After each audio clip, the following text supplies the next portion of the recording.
खुलुमबाय आं कमलि ब्रह्म बडलेण्ड बुब्लिनि जानानै बयखौबो बरायना लाबाय दिनै 23 नभेम्बर 2023 नोंथांमोननो बडलेण्ड बुब्लिया दिनैनि साना मा मानि थाखाय मिथिजायो एबा दिनैनि सानाव मा हाबाफारि फालिनाय जायो नोंथांमोननो फारि फारि बडलेण्ड बुब्लिया फोरमायगोन दिनैनि सानखौ फिबोनाची डे महरै फालिनाय जायो गेजेर मुगानि बयनिख्रुइबो गोहोम गोनांसिन सानखान्थिगिरि थामहिनबा लियनार्ड' बनासीखौ मान होनो थाखाय बोसोरफ्रोमबो 23 नभेम्बराव बे सानखौ फालिनाय जायो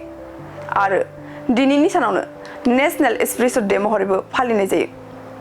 गोहोगोरा लोंग्राखौ फोसावनो थाखाय बे सानखौ बोसोरफ्रोमबो 23 नभेम्बराव फालिनाय जायो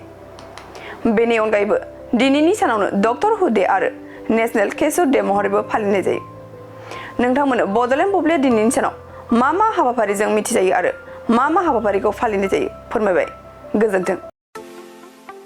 सना रुफा आरो हिरानि जुवेलारि गाननो मोजां मोनग्रा सुबुंफोरनि थाखाय गोजोनथाव खौरां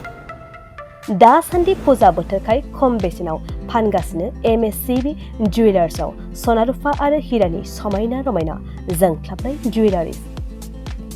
MSCB जुवेलार्सआव मोननो हागोन राजकोट जुवेलारि कास्टिं जुवेलारि कलकाता जुवेलारि मेसिनजों बानायनाय जुवेलारि आरो आखाइजों बानायनाय जुवेलारि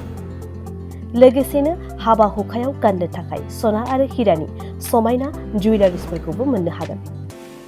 MSCB जुवेलार्सआनो दं क'क्राझार सहरजों नांजाबनाय क'क्राझार रेल गेटनि साखाथि वार्ड नं 5 बिवेकानन्द पथआव